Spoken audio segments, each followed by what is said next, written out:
A continuación, nos acompaña el doctor Álvaro Posada Díaz, del Grupo de Puericultura de la Universidad de Antioquia, con la ponencia La gestión emocional, una imprescindible habilidad para la vida.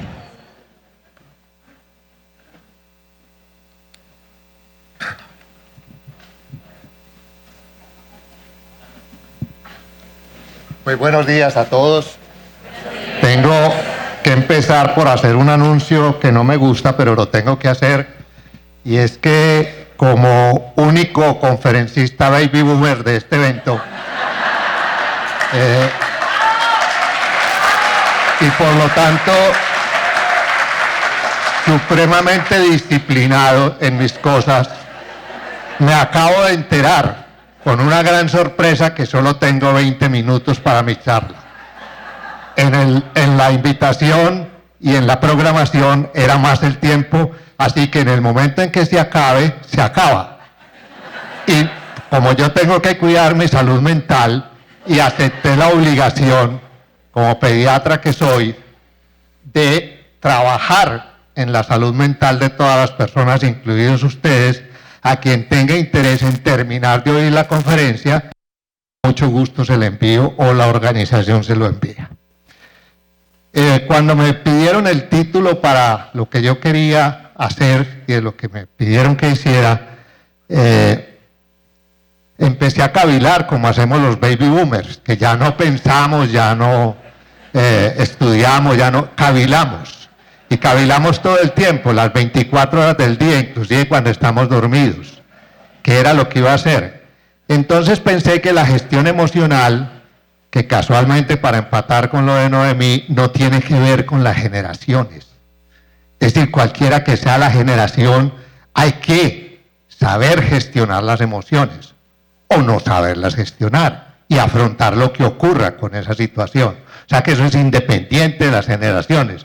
Pretendo una agenda supremamente apretada, pero intentaré mostrar algunas cosas de ellas. Y empiezo por una introducción en la que les cuento que yo pertenezco al grupo de puericultura Humberto Ramírez Gómez de la Universidad de Antioquia, que es un grupo que desde hace más de 30 años se dedica a analizar las prácticas de crianza, para poder en situaciones como estas, este evento, en el cual estoy supremamente emocionado porque he podido recuperar un montón de amigos y amigas que hacía mucho tiempo no veía, que han estado en ese viaje por la vida por el que yo he estado acerca de esta situación. Entonces de ese grupo han salido muchas ideas, algunas de las cuales voy a mencionar. Y una de las cosas fundamentales es que nosotros creemos que lo que hacemos todos los que estamos aquí, cualquiera que sea nuestra profesión, que es acompañar a niños, niñas y adolescentes en la aventura de la vida, no se llama solo crianza como en la casa, ni educación como en el colegio, ni socialización como fuera de la casa y fuera del colegio. Y hemos planteado un discurso que se llama crianza, educación, socialización humanizada y humanizante. Es una crianza que es vinculocéntrica, que es una palabra que van a oír ustedes todo el día y que manejan con mucha facilidad.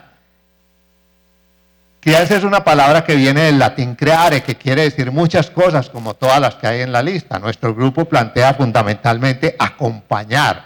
Nosotros somos acompañantes y por eso cada que nos metemos con una generación distinta a pretender hacer lo que hicieron con nosotros o lo que nosotros hicimos con nuestros hijos, nos equivocamos. Pero cuando empezamos a acompañar, empiezan a cambiar las cosas. La educación tiene muchas maneras de entenderla. UNESCO nos ha planteado desde hace muchos años estas 4 situaciones, y es lo que ustedes hacen todos los días en sus colegios. Aprender a hacer estas cosas que nos plantea UNESCO, no solo para la situación del futuro, sino fundamentalmente para el presente. Y socialización es todos estos aprendizajes como los que vamos a tener en el día de hoy, que le sirven a uno para vivir y para estar entonces conforme con lo que ha vivido. Ahora cuando se hizo el ejercicio que nos planteó Noemí, la compañera que tenía al lado me preguntaba que yo qué pensaba del futuro, y yo no pienso nada. El futuro es el futuro y va a llegar. ¿Yo para qué me voy a preocupar por el futuro? ¿Sí? Y usted se arrepiente de alguna cosa y ¿para qué me voy a arrepentir? Todos los errores que cometí, todos los aciertos que cometí, esa es mi vida, esa es mi vida. Y como yo no entiendo la felicidad solo como el tener cosas, sino con la situación aristotélica de la felicidad como el estar conforme con lo que soy, entonces yo vivo muy feliz. Y nunca en la vida he tenido infelicidades, excepto situaciones transitorias por unas pérdidas, por una dificultad, etcétera, etcétera. Entonces, por eso nosotros planteamos que es crianza, educación, socialización, por lo que atraviesa cualquier persona en la vida. Y esto se expresa en la cultura, como nos dice Juan Fernando Sierra. Es un proceso que es continuo, es interactivo, es de desarrollo de identidad y de construcción del mundo social. Ese es el ejercicio que estamos haciendo en este foro de vanguardia, no es ninguno otro.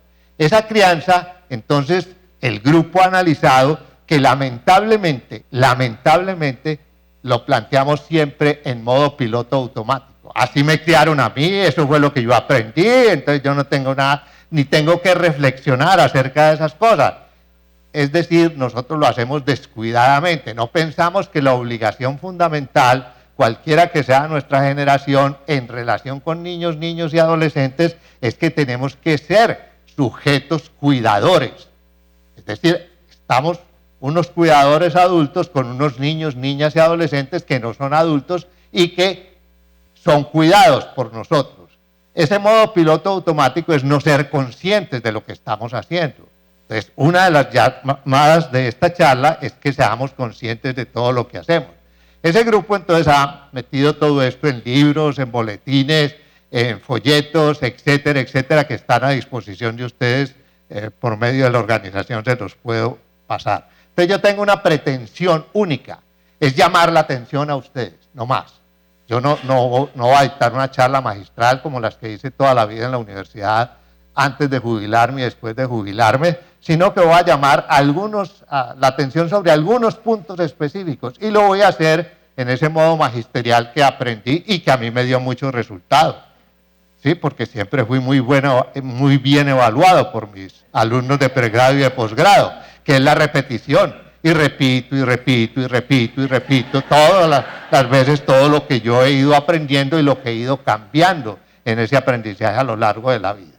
A modo de explicación, entonces uno estudia y se da cuenta y oye a una persona como Noemí, pero eso tan obvio, ¿por qué da tanta lidia? Una cosa que es tan obvia. Por ejemplo, el castigo físico. Podemos mostrar ríos y ríos y ríos de investigación acerca de lo dañino que es el castigo físico y el castigo en general, pero no. Hay un montón de gente, baby boomer, centennials, millennials, en los que fundamentalmente hay que trabajar alrededor del castigo. ¿Por qué ocurre eso? Porque es que resulta que hay unos intereses de los cuidadores y unos intereses de los cuidados, de los cuidadores adultos y de los niños, niñas y adolescentes. El interés del adulto fundamentalmente, que está cuidando en este momento, es ver el niño, niña, adolescente en perspectiva de necesidades. ¿Cuánto es el tiempo de atención que tiene un centennial? ¿Cuánto es el que tiene un millennial? ¿Le gustan los likes? ¿No le gustan los likes? ¿Es emisor? ¿Es receptor? ¿Qué joda es esta y cómo vamos a hacer este tipo de situaciones? Entonces, los pensamos como proyectos de personas adultas. ¿Qué es lo que usted va a hacer cuando sea grande? Le preguntamos inclusive a un niño. Son seres inferiores y dependientes, son propiedad de los padres y son aprendices de adultos. Y hemos entendido que los intereses, como nos acaban de mostrar, son muy distintos a esa cosa que nosotros aprendimos en la casa. Entonces esto crea conflictos en muchas cosas. Voy a mostrar algunas. Y que en última instancia es una distorsión entre las expectativas, lo que yo espero como maestro, como papá, como abuelo, y lo que realmente va a ocurrir o ocurre. Por ejemplo, una crianza, educación, socialización emocional. Es un asunto de control, de controlar las emociones, es un asunto de gestión, ¿cómo lo vamos a entender? Pero es todo lo otro de la crianza, educación, socialización, la creación de hábitos alimentarios. ¿Cuánto tiempo nos gastamos en que los niños dizque coman? ¿Cuánto tiempo nos gastamos en el asunto de la conducta normativa? Es que ese es un mal comportamiento, es un buen comportamiento, es que usted no puede ser únicamente emisor, usted tiene que ser emisor y receptor, etcétera, etcétera. ¿Cuánto nos metemos con las tareas escolares, una de las cosas más absurdas que inventó la generación anterior a la mía y que seguimos nosotros exactamente haciendo la misma cosa y repitiendo el mismo asunto. Y pasó la pandemia y no aprendimos nada y no hemos cambiado ni tenemos un proyecto de cambio de un sistema educativo que nos dimos cuenta de que estaba completamente podrido y no pasó absolutamente nada. Y cuando digo pasó la pandemia no es que haya pasado, ustedes me vieron a mí de tapabocas, porque es que los baby boomers nos tenemos que poner tapabocas porque nosotros nos enfermamos con mayor facilidad y nos morimos con mayor facilidad y yo no me quiero morir antes de tiempo. ¿Sí? A manera de explicación, entonces, repasemos algunas cosas de un fenómeno en el cual seguimos viviendo, por más que ese mundo no existe, ese mundo existe, lamentablemente, que es el patriarcado, que es una forma de organización social en que la autoridad funciona con un desequilibrio de poder. Tenemos una pirámide en que arriba está el macho varón que produce y abajo está la niña, cuanto más chiquita y cuanto más pobre y cuanto más ignorante y cuanto más tenga dificultades, por ejemplo, de funcionalidad, más excluida es esa persona. Entonces arriba está el macho varón, que es el incluido dentro del sistema patriarcal, el que todo lo puede, el que dice cómo se hacen las cosas, y abajo está esa niña, mujer, con todas esas características que acabo de decir. Todo esto se extiende, obviamente, a todos los miembros de la familia. Los viejos ya no funcionamos de esa manera, a no ser que todavía seamos el pater familias y tengamos plata. Si no tenemos plata, no hay ninguna posibilidad. Entonces tenemos esto, exactamente, y eso significa exclusión de los otros y opresión de los otros. Se expresa en lo que llamamos adultocentrismo. El himno nacional del patriarcado es el adultocentrismo. El adultocentrismo, con todas sus variantes y todas sus cosas, entre ellas el sexismo, en el cual el niño, la niña, el adolescente, yo no le quise cambiar a Jean-Luc Godard la frase, pero es niño, niña, adolescente, es el prisionero político del adulto, del cuidador adulto, papá, maestro, abuelo, etc. Y el patriarcado, en el patriarcado, ese niño, niña, adolescente, es propiedad del adulto, no se reconoce como ser humano con dignidad y respeto. Es subordinado al adulto, no tiene voz ni posibilidad alguna de tomar decisiones o de ser considerado el ser humano. Lógicamente ya hay generaciones, como nos lo acaban de mostrar, que no aceptan esto y buscan alternativas, unas muy buenas, otras no tan buenas, como ir a quejarse y a ser víctima a la casa porque el maestro le dijo esto o aquello o lo de más allá. Es decir, nosotros en el patriarcado, y todavía existe el patriarcado, la lucha feminista en el mundo, que es el movimiento político más importante que existe en el planeta Tierra, el movimiento feminista, está trabajando por un desmonte del patriarcado. Nos están invitando a todos, hombres y mujeres, a que traicionemos al patriarcado. Por esta razón, porque a cada uno de los niños, niñas y adolescentes le tenemos una biografía anticipada. Entonces, en el adultocentrismo se ejercen unas prácticas de crianza, educación, socialización que establecen una forma de relación. Me encantó lo que dijo Noemí, es un asunto de relacionamiento y de creación de vínculos afectivos. Entonces, que esos niños, niñas y adolescentes hagan, alcancen, esperen, necesiten lo que a nosotros nos da la santísima y real gana. Eso se llama moldeamiento, como un alfarero que coge un barro y quiere hacer una jarra. Y eso, técnicamente, en crianza, educación, socialización, es maltrato. Es anteponer entonces el interés del adulto por encima del interés superior del niño y por lo tanto no garantizamos los derechos. Y una de las grandes conquistas de las generaciones distintas de los baby boomers es que se luchó por ellos, los baby boomers, luchamos por el reconocimiento y estos muchachos siguen luchando por eso, el reconocimiento de los derechos de los niños, niñas y adolescentes. ¿Cuáles son tres elementos esenciales del adultocentrismo para ir entrando en materia, que la gestión del desarrollo es llevada a cabo por los adultos. No tienen nada que ver los niños, niñas y adolescentes. Que los niños, estos niños, niñas y adolescentes no tienen derechos, o por lo menos no son como los de los adultos. Y que la crianza, educación, socialización, ¿para qué sirva? Tiene que ser maltratadora. Es decir, la técnica de la chancleta voladora, la técnica del correazo, del aruñetazo, etcétera, etcétera. Entonces, esos son 3 elementos que son fundamentales, son muchos más, pero yo no me podía poner todos aquí. En la gestión del desarrollo, que es a lo único de los 3 que me voy a referir, es que el desarrollo, ya lo sabemos, nos lo enseñó una pediatra maestra maravillosa, María Montessori, que nos dijo que el desarrollo se inicia dentro de ese niño. No se inicia en otra parte, eso no es desde afuera. Y que nosotros somos apenas unos facilitadores, por eso el grupo lo llama acompañante, el grupo nuestro. Además, Catherine Lecuyer nos dijo que los niños se desarrollan por motivación interna, no es por la motivación de nosotros, no es porque yo admire a mi maestro, eso sirve mucho, admirar al maestro o a la maestra, pero es desde adentro, y todo esto está mediado por el asombro, por la sorpresa. Yo por eso, como baby boomer, afortunadamente no he perdido la capacidad de asombro, y me asombré cuando me dijeron que no tenía sino 20 minutos, pero bueno.